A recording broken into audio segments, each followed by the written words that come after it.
For me, the meaning of my queendom is just a woman living in her true, sovereign, authentic power and living life so radically, authentically, and truthfully.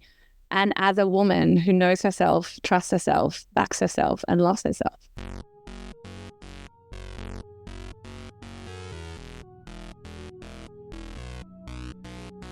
Welcome to the Crown Yourself podcast, where together we build your empire and transform your subconscious stories about what's possible for your business, body, and life. I'm your host, Kimberly Spencer, founder of crownyourself.com, and I'm a master mindset coach, best-selling author, TEDx speaker, known to my clients as a game changer. Each week, you get the conscious leadership strategies you need to help you reign with courage, clarity, and confidence so that you too can make the income and impact you deserve. Imagine this podcast as your royal invitation to step into your full potential and reign in your divine purpose. Your sovereignty starts here, and your reign is now. Oh my gosh, I am so excited to share with you the fact that my book, Make Every Podcast Want You, How to Become So Radically Interesting You'll Barely Keep From Interviewing Yourself, is now available on Amazon. So this episode is sponsored by my book. I am so excited to have birthed this book baby into the world. So click the link below and you will get your copy. I am so honored and excited to have been on this journey with you. This is the book that combines all the NLP communication strategies that we talk about on this podcast, along with podcast guesting strategies, tips, tricks, and how you share your story so that you serve, connect, and sell with your message. This book combines all of that to make you a radically interesting and masterful podcast guest that every podcast will want to have, including the top 1%. So let's get you booked on those top 1% of podcasts when you get your copy of Make Every Podcast Want You, How to Become So Radically Interesting You Will Barely Keep From Interviewing Yourself. Click the link below to buy it now. Anna, it is such an honor to have you on the Crown Yourself podcast. And I just want to dive in because you have faced so much of what people fear: rejection on a massive macro level with the entire Australian media. You leap out of planes and you've been nearly killed by your ex-boyfriend. Yeah. So what do you fear now? Oh, that is such a good question. And honestly, nothing. I feared what made me jump out of the plane, become a solo skydiver, was actually the next level for me. So I would love to, I'm not the gal that can sit here and say I'm completely fearless and I'm that badass. I was absolutely terrified of height. Still, there was an element of that always in my life. But I knew that the woman that I needed to become in this era of my life and iteration of self was never going to get there as who she was. And so to become her, I was like, I need to just go so big and face such like an enormous fear.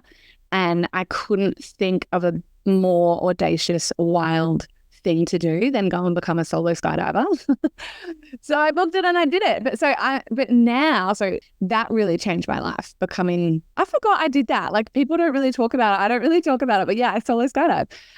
But doing that last May and getting the amount of jumps under my belt I have now and continuing to do, nothing scares you. It really doesn't. Businesses could fail.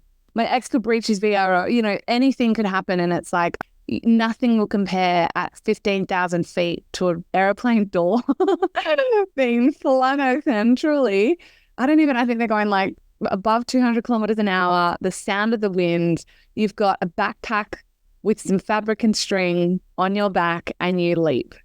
And yeah, so it really did change my life doing that. And now I do live, honestly, pretty fearless, if not completely fearless. You're so open with sharing so much of your life and with building all four of your businesses now. Sheesh. What was the muse to be able to share all of it and to be so transparent and open? It was so innate. This is such a beautiful conversation, by the way. I'm like, I've never really been out like bang, bang. I'm like, no one's ever really brought this out of me before. And I love to have honest conversations. So yay. Yeah, thank you. What a space. What a beautiful space. It really was innate. I'd love to say there was this moment or this muse or this strike of inspiration, but I started, honestly, it was almost an accident. I started online on Instagram, I think it was like 12 years ago now, 13 years ago. And I thought it was a photo editing app. And so I was posting, thank God, I'm not like a nude kind of gal. Because even then I was like in my early 20s, so could have been. But I honestly thought it was a photo editing app. This is like 13 years ago. And so I was just putting snapshots of my life up at that time. And then one day I got a comment somewhere and I'm like, what is this comment coming from? And, went online, it was Instagram. I'm like, oh my God, people can see your photos? Like, holy shit. And then I thought, well, that's cool. And at the time I was just about to fly to Europe with my now ex-husband. And I've just always been a natural storyteller. And so I started to tell the story of our troubles essentially at that time. And the honesty of it, I have always lived with radical honesty and radical truth in a sense. And I think that muse comes from, almost having a fight all my life since I was young. Like there's always been something that's come up. I just think that was my soul's contract. And so naturally began to tell the story of my life. And I have done that ever since through pictures and words and podcasts and companies. And yeah, I just think it is honestly very natural for me. People at the moment, like it's kind of a buzz thing in Australia anyway, and I love it. People are going, I'm going to what do they keep saying? Like, I'm going to pull the veil down of my life and I'm going to show you more. And I'm like, what the fuck have you been doing what have I been following for 10 years then? Like, so I just find for me, not everyone has to do it. And I always say when I speak, take the fish, leave the bones, like take what lands and resonates. But for me, I know how I have had success across 4 different industries with 3 companies and, a business. So 4 businesses is because I live with that truth and I share the story of my life and I don't hide anything. And even, my ex almost killed me because I have unfortunately told that story recently. And that is a part of my life. And we can go here. We don't have to go here. But, even to that extent, as a powerful woman that's very well known here in Australia, that, I fell for a narcissist and I even, escaped that and there was violence in the end. But to stand in the truth of that even was important to me because that was a part of my life. And then it became part of my story, not my identity. And there's a very big difference. I completely agree. It became part of my story and it's the truth. And I think our stories heal one another. And when we can, own our story and love ourselves through that process, it's a Brené Brown quote, it's the bravest thing any of us can ever do. And so my commitment in my life is to continuously own my story and love myself through that process. And to share that online is just the natural gift and next step for me ultimately. So I think, it's natural. Like I said, it's almost a bit of medicine for me as well, to be honest. It's like, I get also because I think a lot of shame, like I think in all women as well, I work with only women, but I know with women, we hold so much shame relentlessly in our bodies. And for me, I'm like, I do all the work all the time, but I feel like with women, there is that hidden aspect. They don't say what they mean. They don't mean what they say. They're not always telling the truth with a firm no or a fuck yes or whatever that is for them in their life.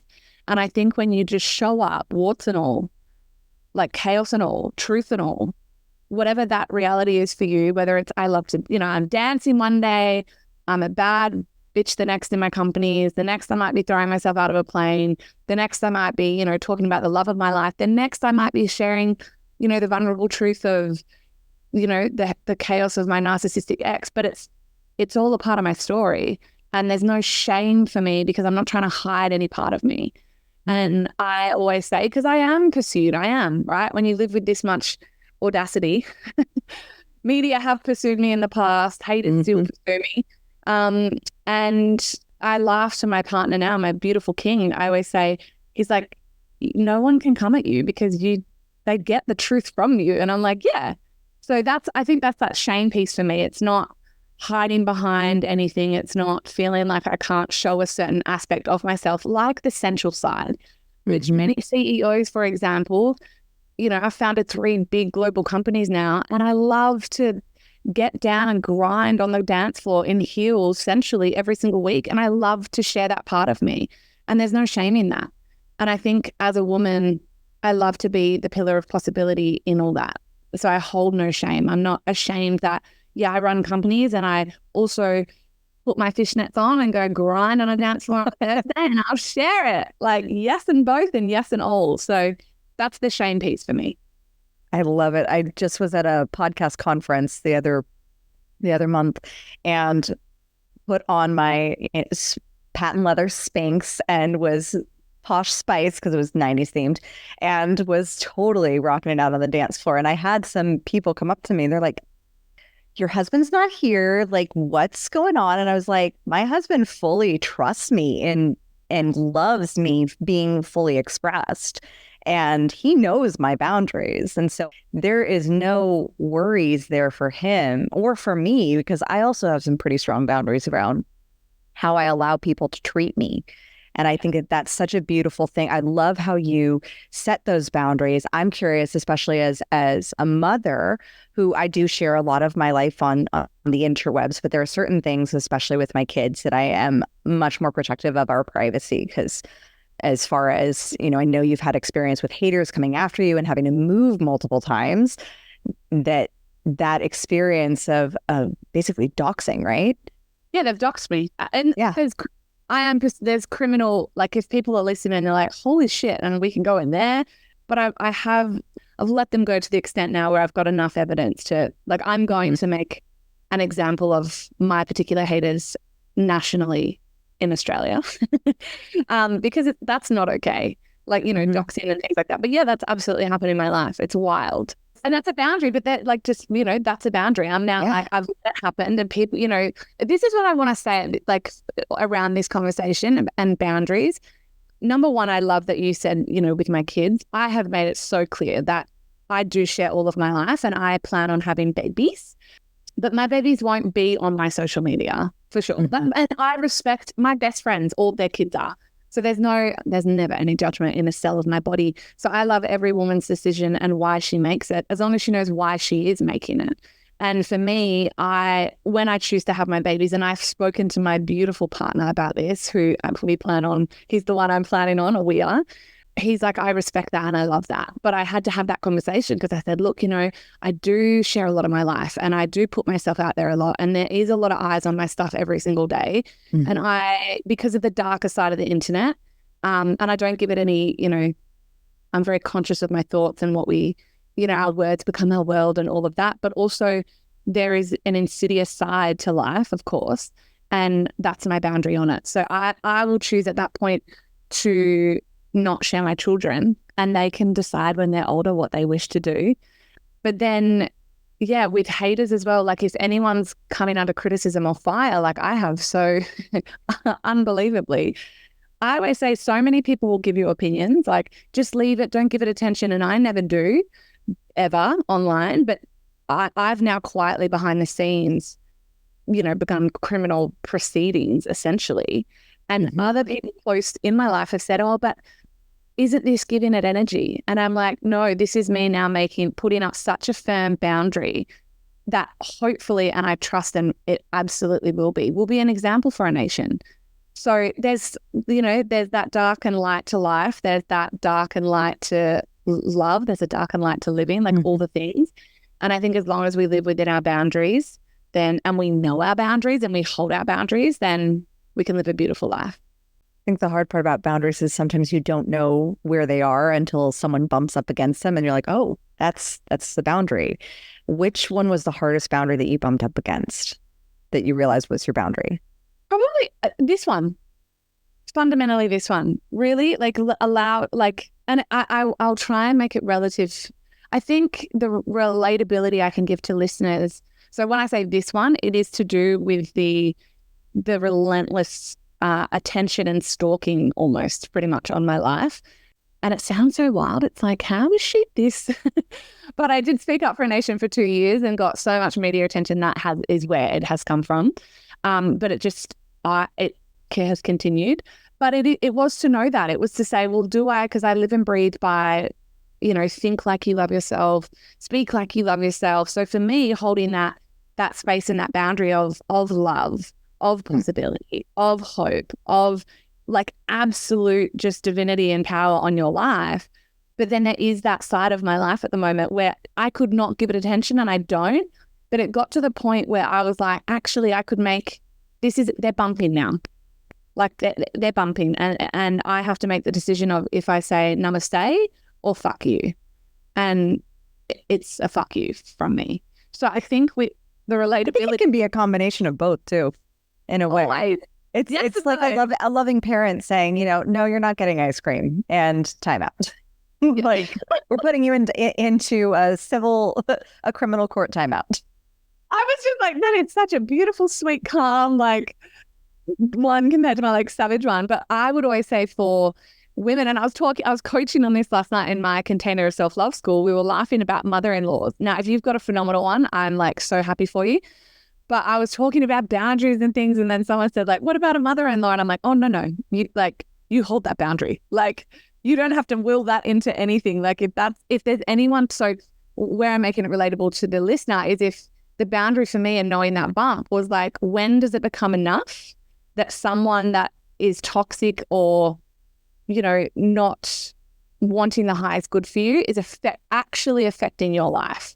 And are you going to continue to allow that to happen? And it could be a friend, it could be a partner, it could be a mother, it could be a mother-in-law. It's like you get to hold the boundary and say enough and no. I know a lot of our listeners struggle with the desire for visibility and the conflicting fear of the experiences like you've had. So how have you been able to expand your container to receive more visibility, your energetic container in a way, to receive more visibility, to have more eyes on you, and to withstand the dark to the light? Yeah. This is probably fundamentally the core idea and piece to every single human on earth's breakthrough.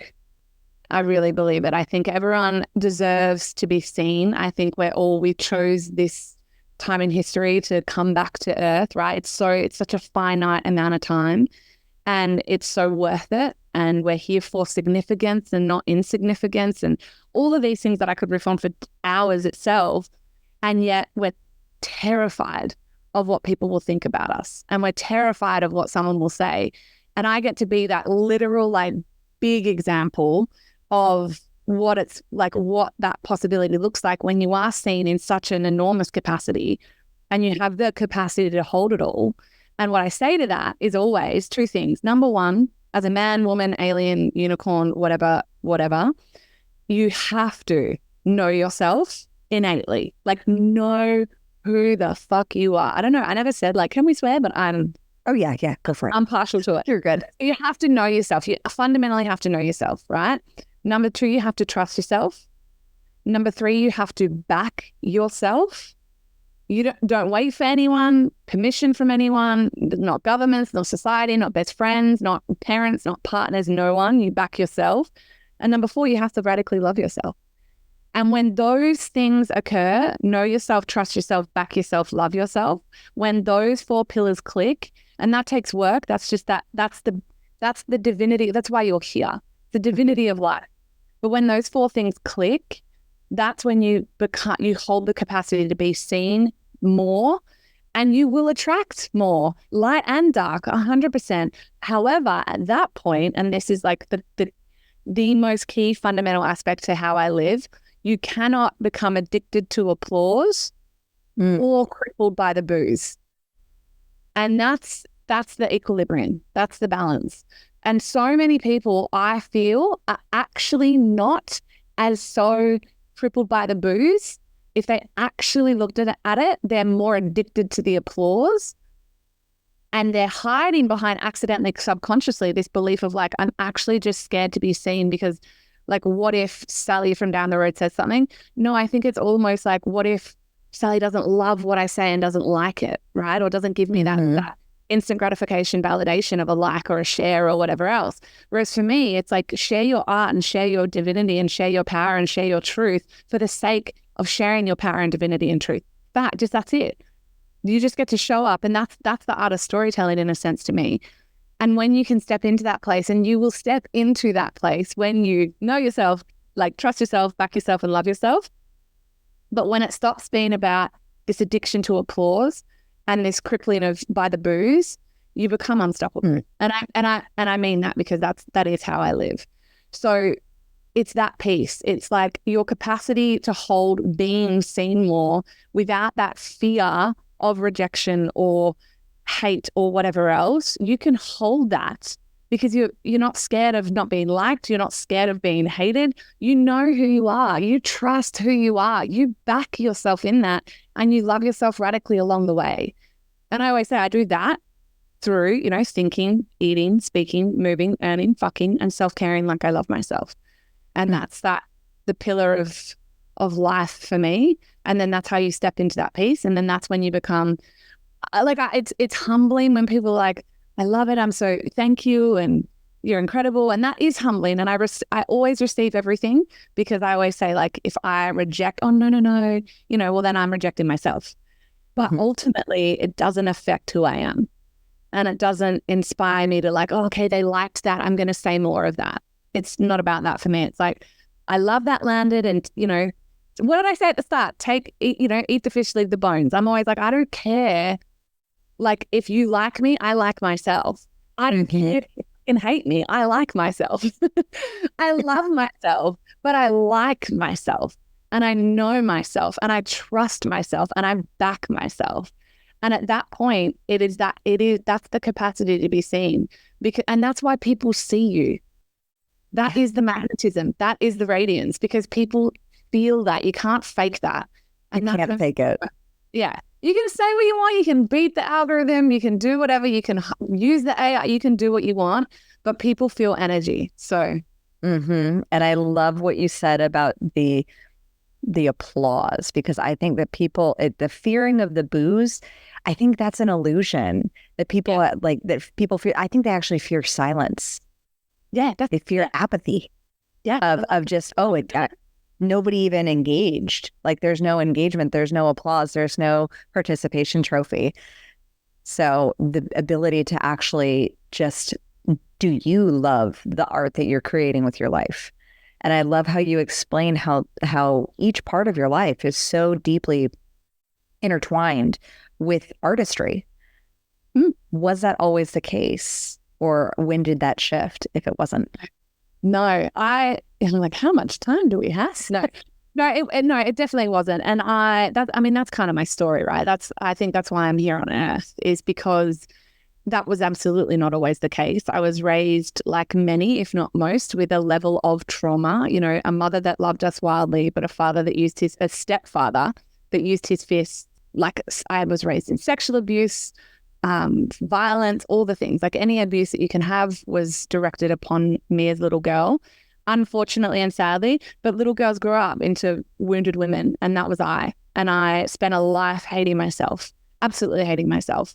And at 22 was when I hit rock bottom. This is like a whole piece and podcast unto itself. But yeah, it's powerful, because people will hear all the words I'm saying and think, oh, I can't be that, or this has happened in my life, or I'm so, overcome and overwhelmed with fear and trauma still. I can't move through that. Yes, you fucking can. You absolutely can. I believe in you.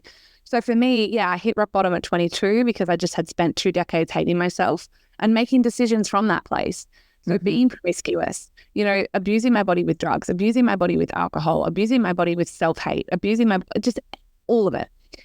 Hit rock bottom at 22. So I was diagnosed with a debilitating anxiety condition, drugged to my eyeballs on pharmaceuticals, which I hated. And the night of my rock bottom, it was like 2 doors at the hospital. It was like, you can go through there, which was the mental health, which I respect and love and I'm grateful for. But they said it was like, we're concerned about you. There were scars on my arm, all the things.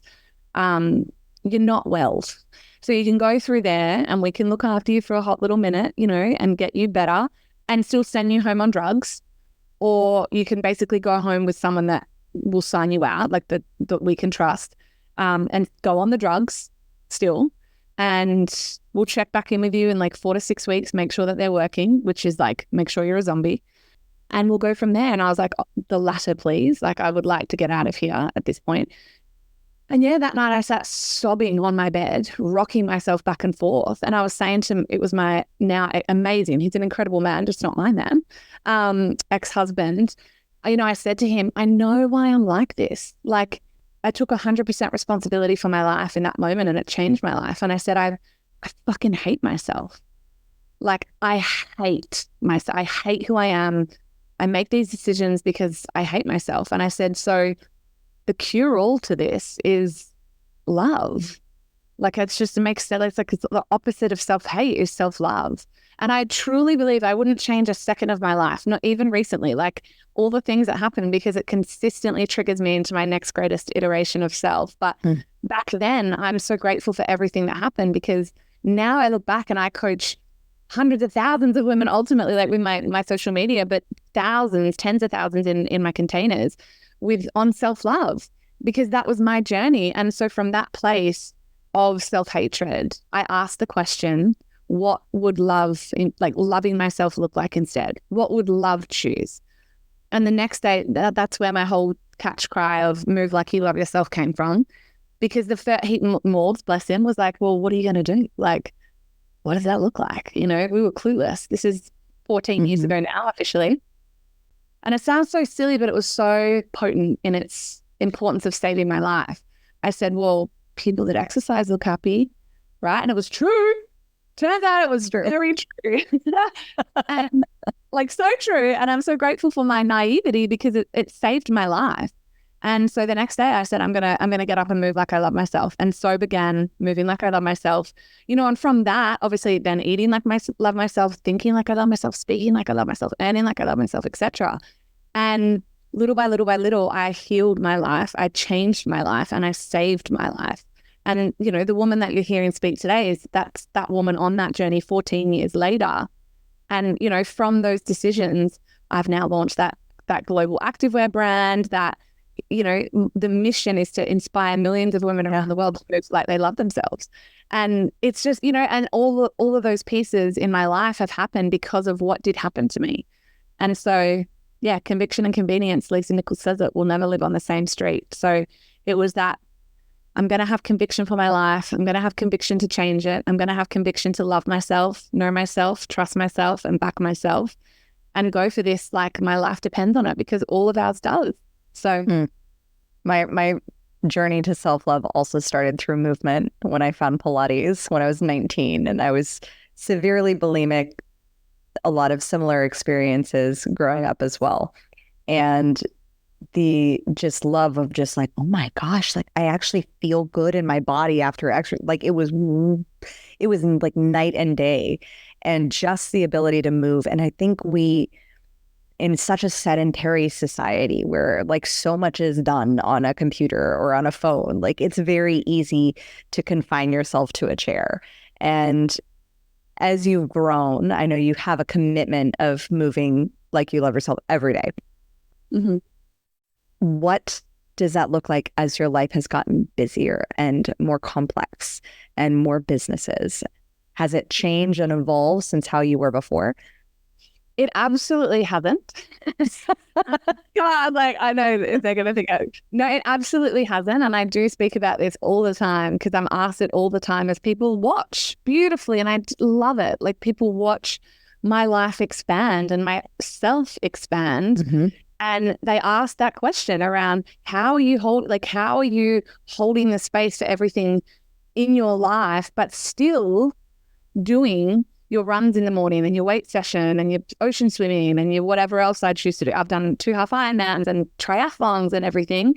And for me, it's simple, because I'm like, without that, there is no point to me. Mm-hmm. Like, to move and to think and to speak and to earn and to fuck and to self-care and to eat like I love myself is the beginning and the middle and the end.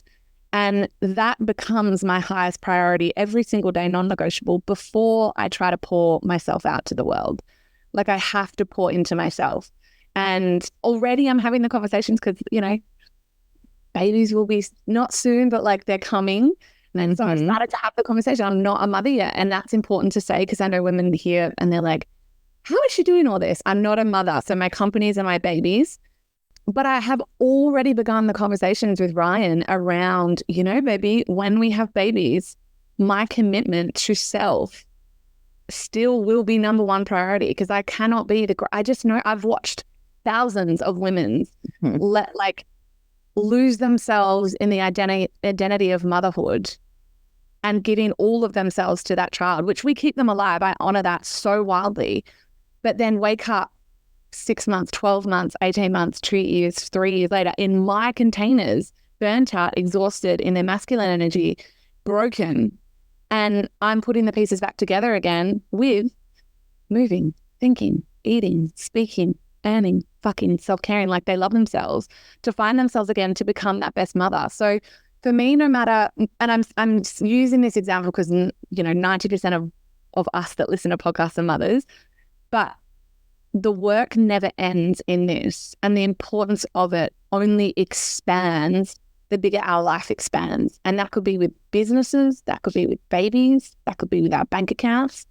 But, you know, the other week when I had the biggest, everything was due. I had every deadline literally on earth. I was launching Self-Love School, which was the biggest I've ever done. I was launching my second collection for my company. You know, we're at the beginning of a bull run. I have a crypto company as well.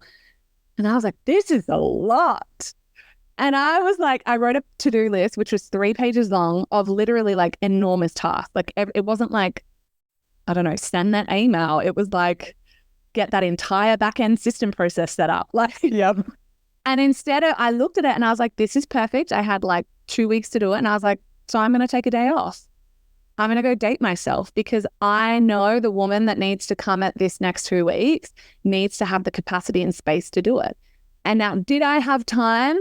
This is like the switch up that I always say. Did I have time to do that? Abso-fucking-lutely not.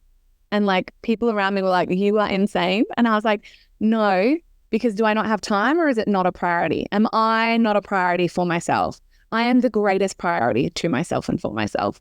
So I was like, no, I absolutely have time because I have the priority to do it. So I went and did a date day and it was the best. I took a massage. I went to soak bath house. I had a magnesium bath. I took myself on a solo champagne date. And then lo and behold, I, went into the very next day and worked 2 weeks almost straight, launched the biggest self-love school I ever have, launched this almost sold out collection. Life is just beautiful because I honor and prioritize myself and that capacity to still move like I love myself. And and eat like I love myself and think like I love myself, all the things.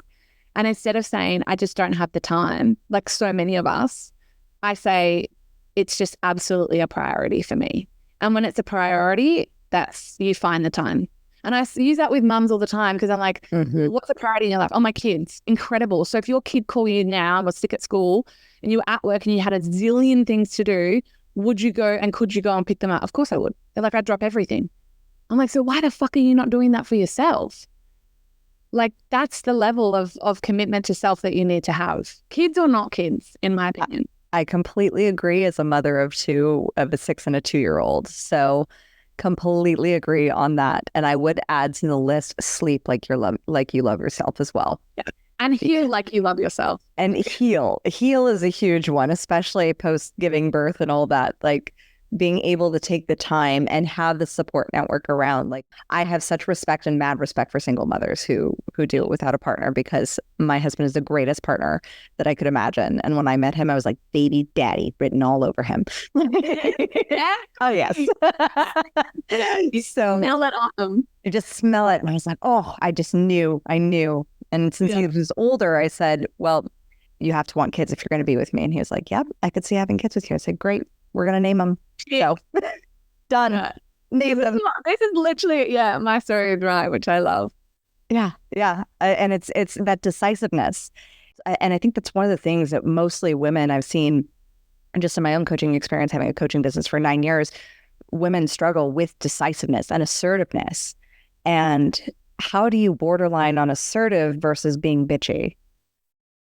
Oh, that's a good question. Honest, and I'm like, I always say it comes back to when you know yourself, and it's always the intention behind it.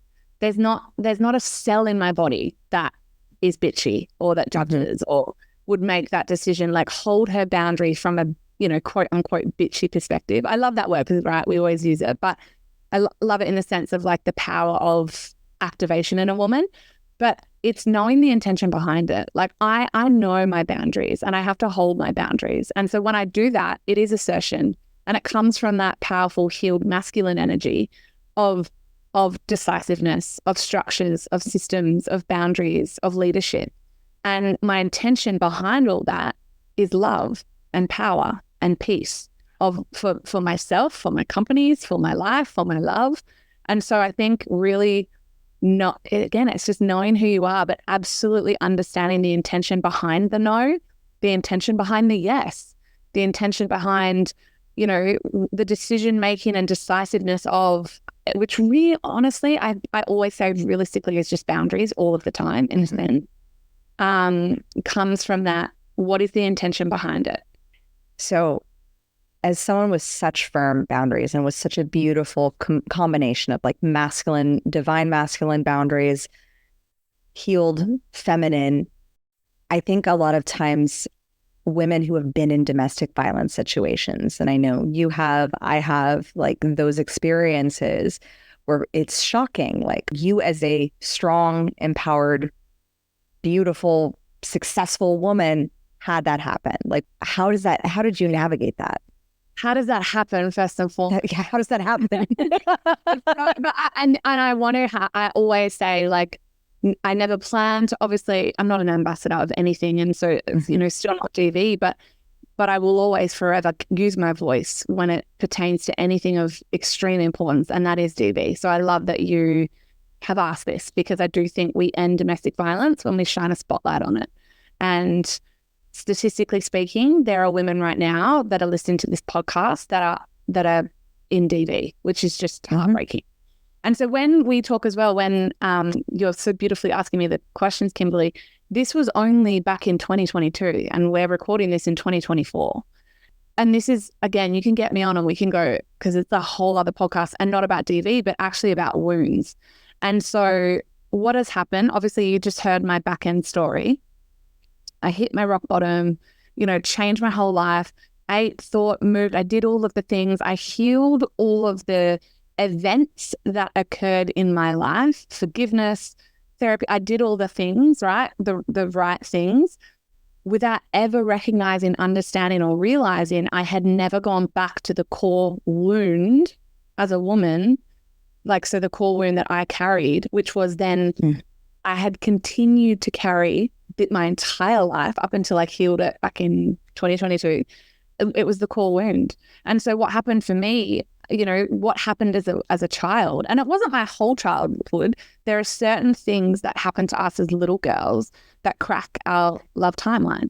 And so for me, it was like certain big events. And again, it wasn't, for me, it wasn't like the abuse from the abuser. It was a moment for me where I remember I was in a Papa San chair.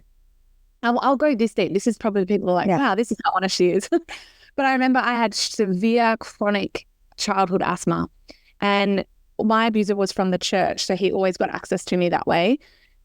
And then, would ask for me on school holidays and things like that, and I would be given over. So, but I missed church on this Sunday. Obviously, my body was trying to keep me safe. I had one of the worst panic attacks. I would have been like 6. And so I didn't have to go to church. So I didn't have to see him, which was like the best thing on earth. And I remember being in hospital thinking as a little girl, if I could just have a panic attack or an asthma attack, every Sunday, like I don't have to go to church. This will fix everything. And I'll never forget, anyway, I got taken home after I was in the hospital, came home, and my stepdad had brought all the other kids home, my siblings. And in walked my abuser, his name's Adrian. In walked Adrian, my abuser, with Bob. And I was like 6 years old and I was in the Papa San, and I'm like, what is going on?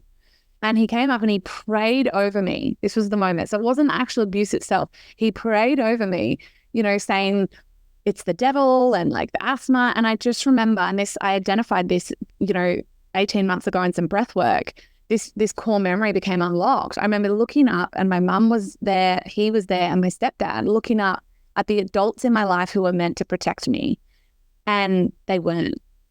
And I remember, like, just in that moment, I don't even mean again with the abuse, in that moment of like, he's in the home praying over me and I just avoided him, but he's still here. And I remember thinking, I am never going to be safe. I am unsafe. Crack, core wound.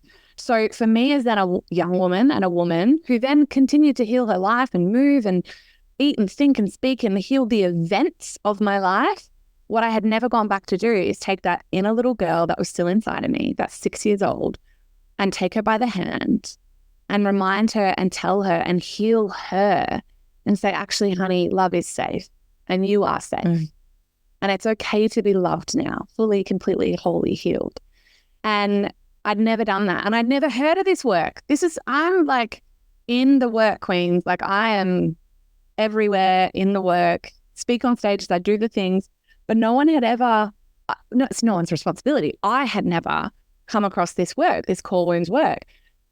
So that came in my sphere because, to cut to DV and how it happened and why it happened, I'd left my, incredible ex-husband of 16 years. We'd been married 16 years, but he was still a wound mate. I had still absolutely attracted, held, and continued in that relationship, fully wounded. And we loved each other and we were best mates and it was great. Like we had a phenomenal marriage and traveled the world on, but he didn't work. Like I was the masculine, I was the provider, the protector, and that was my love is unsafe. That was the wound. Love is unsafe, so I can't rely on the masculine to provide and protect me. And so that was what I was doing, right, with him. And then it cut to, I was like, I knew I was misaligned because I'd done so much work, and I was like, ended the marriage, went into a cocoon of healing, still never identifying, acknowledging or understanding this work around the core wound, and then cue the narcissist. And again, I attracted him, right? Ultimately, I allowed it because now, oh my God, love is so safe. I knew the red flags, but I was ignoring every single one because love is unsafe. And so that was my wound. I am unlovable and love is unsafe. And so I attracted him from that wound. And then because that was what was safe for my nervous system. And then, it ended in the night of DV. There were so many red flags along the way. And yeah, when I knew that something was wrong, I was like, I'm such a high performer. I accept nothing less than excellence in every area of my life. Why am I allowing myself to date this, quite frankly, and unapologetically fuckhead? And I've got a coach. I went and power of proximity, have coaches in your life. I went and got a coach who specializes in psych trauma work as well. And that was a conversation I had, just being honest. I jumped on Zoom and I'm like, I am a high performer. And she was like, oh, honey, you've just got wounds. I'm like, no, I don't. What? I'm healed. What are you talking about? Hey. And she went actually through it. She goes, well, what's happened? And I went through all my trauma and stuff. And she goes, no, you are actually very much, you've got no charge and no electricity in your body when it pertains to any event that's occurred in your life. You are healed, but you've actually never dealt with regulating your nervous system of that inner child from when the crack happened. And I was like, well, blow me down. And so healed it, got to work on the breath work. And ladies, to be honest, it's a lot of body work. It's like identifying where the trauma's held, releasing it, and changing the thing. So for me, I went from subconsciously believing my little girl that love is unsafe and I am unlovable to consciously, as the Anna at 36, going back within, finding my little girl, my inner child. And she was honestly huddled in the corner somatically, sobbing, terrified. And I remember when I found her in a inner child meditation, and you can literally just find these on Spotify, I wept. I gutturally wept on my bed. And I was like, I am so fucking sorry. I have left you behind. I have abandoned you my whole life. And it's safe, my love. You are safe now. It's safe. You are loved and worthy and accepted. And come on, I got to catch you up, sis. The Anna today. And so I went on that journey. I did some breathwork sessions, a lot of body work. And I just changed the story. And I consciously changed my story to I am lovable and love is safe. And I put that on my mirrors and I got to work on that. But what happened along the way was I started to absolutely detract and pull back and break up from the narcissist, because you can never hold a man like that, a wounded man like that, when you do become the hidden feminine.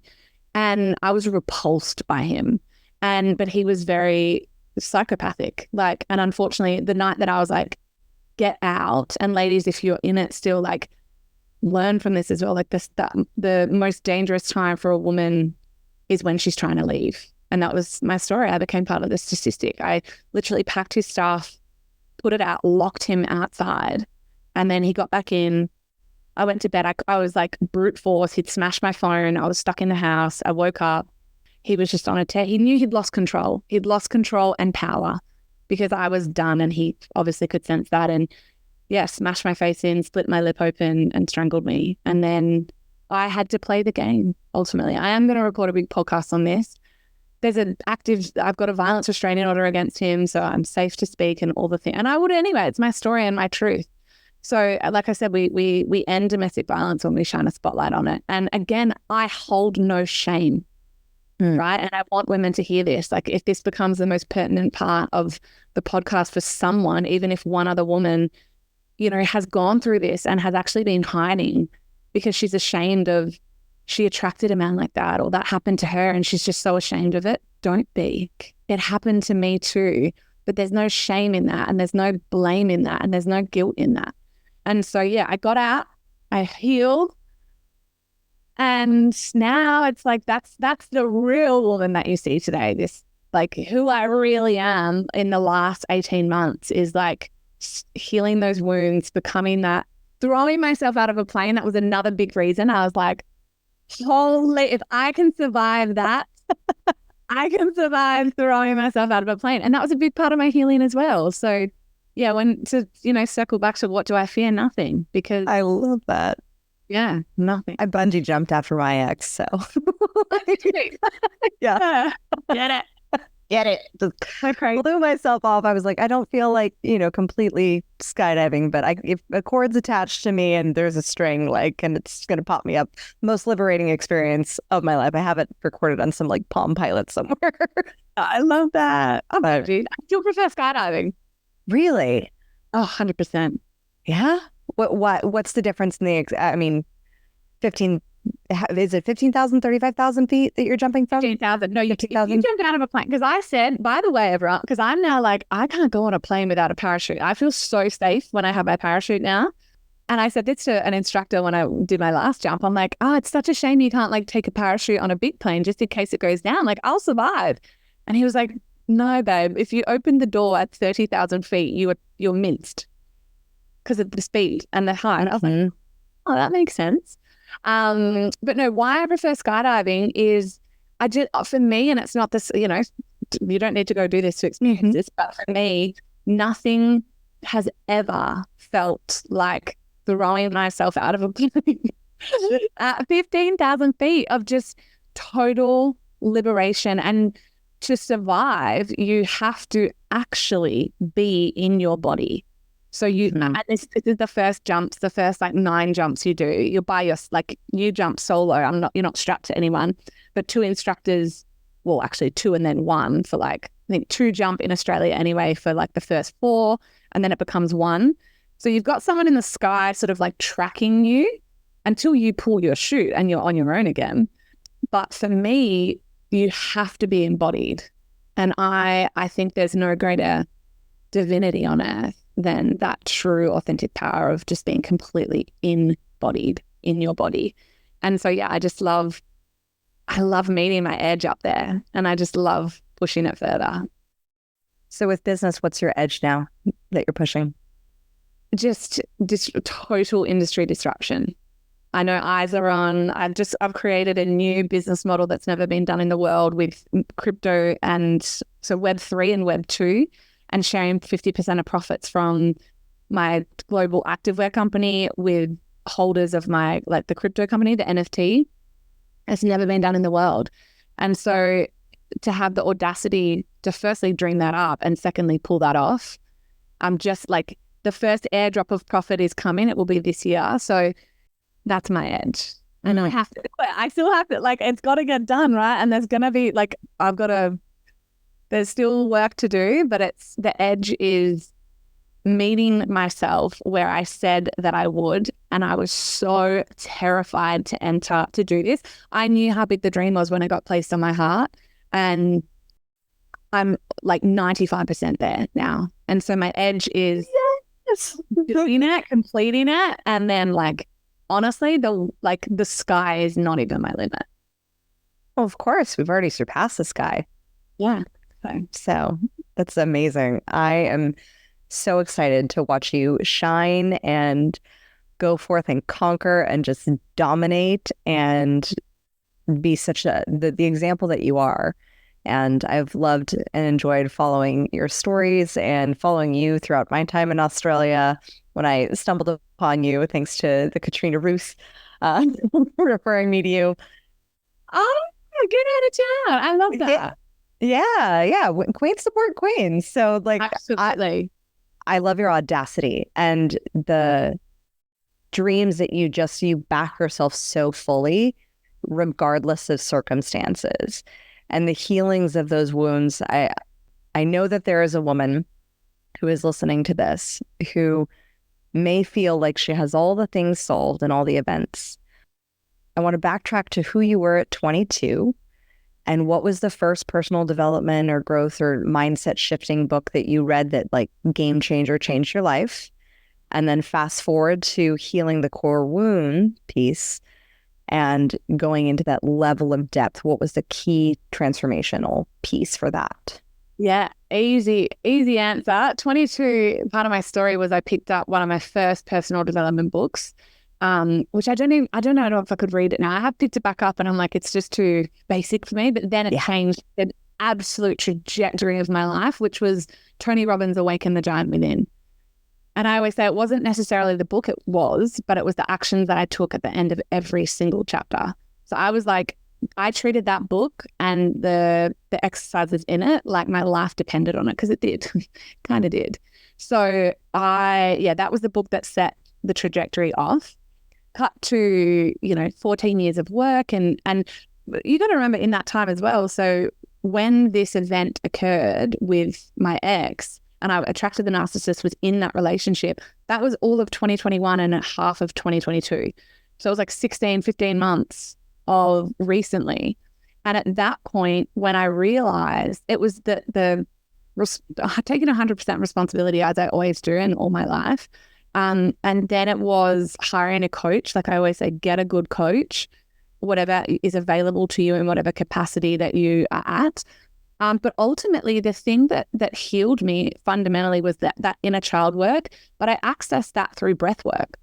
So I always say I'm an advocate of all modalities, including talk therapy, but sitting on a couch and talking about my problems for me was never going to heal me, right? It was never going to work. I had to access, we all do, the trauma trapped in my tissues, the memories trapped in my like muscles. I had to go back and find her, that little girl, at that moment in time when her love timeline cracked, which is when I was like 6.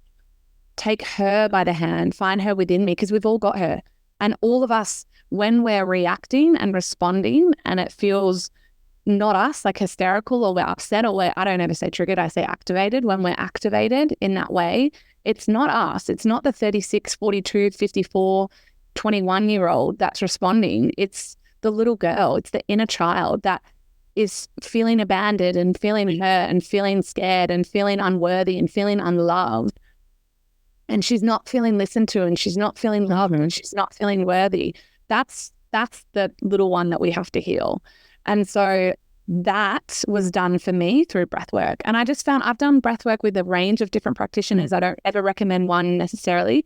I always say to everyone, go and find the most local one in your area, because breath is life. It made sense to me.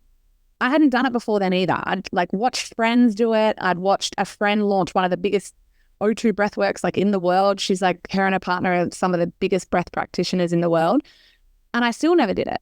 And then it was the breath work. So it wasn't a book, is what I want to say. It wasn't a podcast. It wasn't a book at that stage. And that was the greatest, most transformational, deepest, most important healing of my life, 2022. So, and that was bodywork in the end. It wasn't a book. It was bodywork. And I think that's the piece that most of us, I know especially for me, was missing, was I was doing all the things, but I hadn't gone back, found that little girl within, taken her by the hand, literally, like in a meditation, found her, take her by the hand, see her.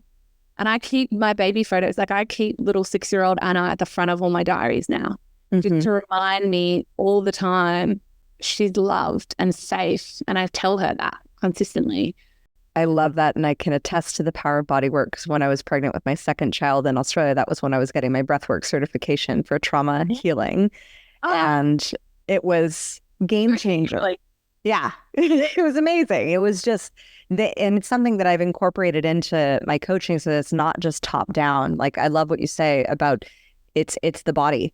And one of the things that healed me when I was 19, 20, 21, it was cranial sacral therapy. And it was having body work done on me and through me, where I was actually I could feel the removal of the hands from my body that was still trapped in my tissue. I could feel like the reburning of certain parts of me that like had burned. Like, I found it through a client of mine, but I felt it heal. And I went to the doctor the next day and he said, "You're not going to have a scar because it physically healed the tissue." So there is such power in the body that just can be unlocked. I just, like, head to toe, I just got covered in goosebumps, because that's, I mean, there's so much science that's catching up, and it's not always been there. It's been there for a longish time, but the science that's catching up now around the body just follows the brain, right? But ultimately, all of our traumas and all of our memories are trapped in our muscles and tissues. And so if we are not feeling it, we are not healing it. And so that's our work. That's our greatest work. And life's going to happen. Life's still going to happen to me. There'll be moments and traumas and things that pop up, come up. I go through, I grow through. And it's that commitment though now to, always making sure my inner little girl is loved and safe. And she knows that. And then always feeling what's coming up for me to heal it, to move it up and out of my body 100%. So it's not trapped. Anna, I have loved our conversation, and I would love to shift gears into a little bit of rapid fire to wrap this up.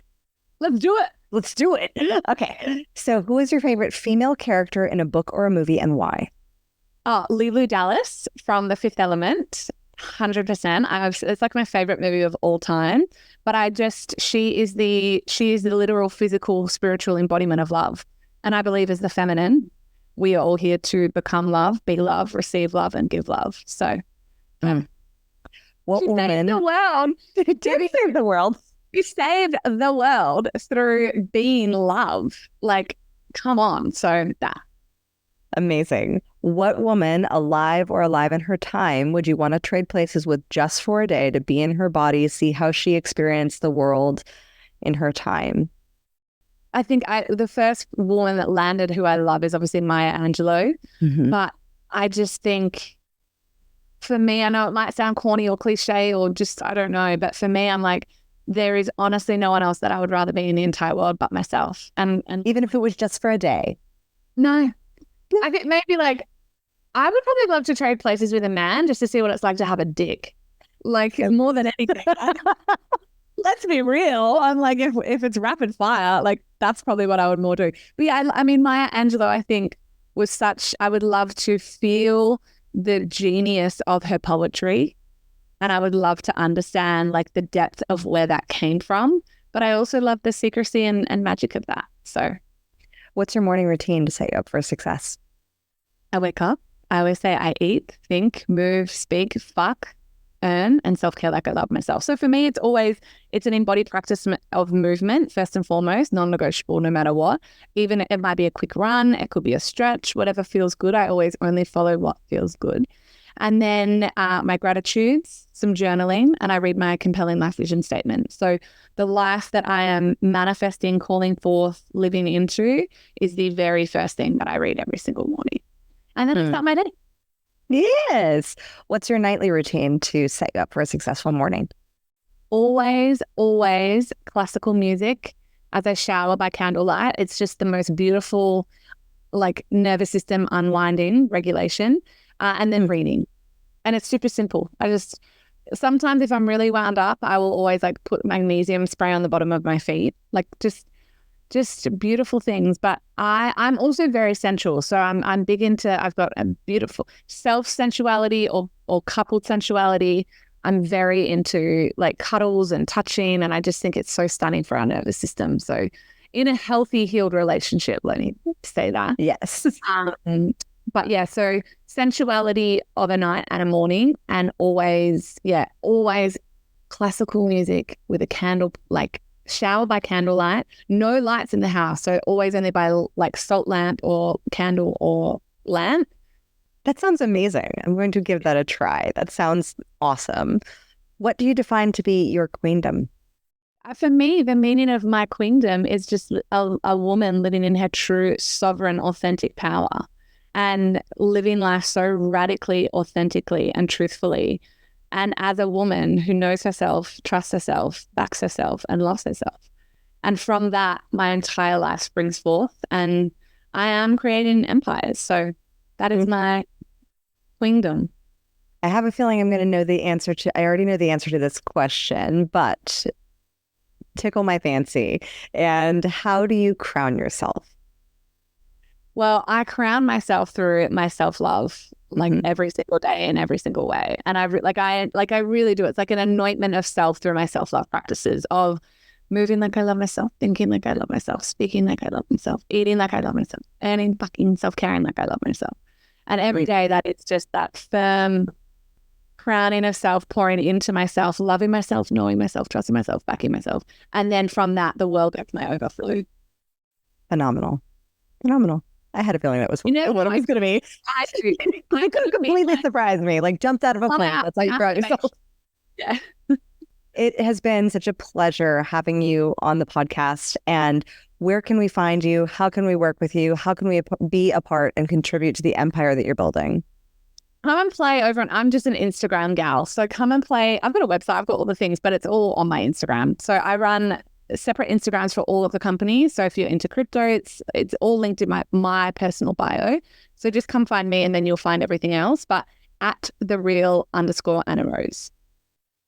Amazing. Thank you so much for being on the show. And as always, own your throne, mind your business, because your reign is now. Thank you so much for tuning in today. If what you heard resonated with you, be sure to subscribe and start creating a bigger impact now by sharing this with a friend. Just by doing that one simple act of kindness, you are creating a royal ripple to support more people in their sovereignty. And if you're not already following on social media, connect with me everywhere at crownyourself.now for more inspiration. I am so excited to connect with you in the next episode. And in the meantime, go out there and create a body, business, and life that rules. Because today, you crown yourself.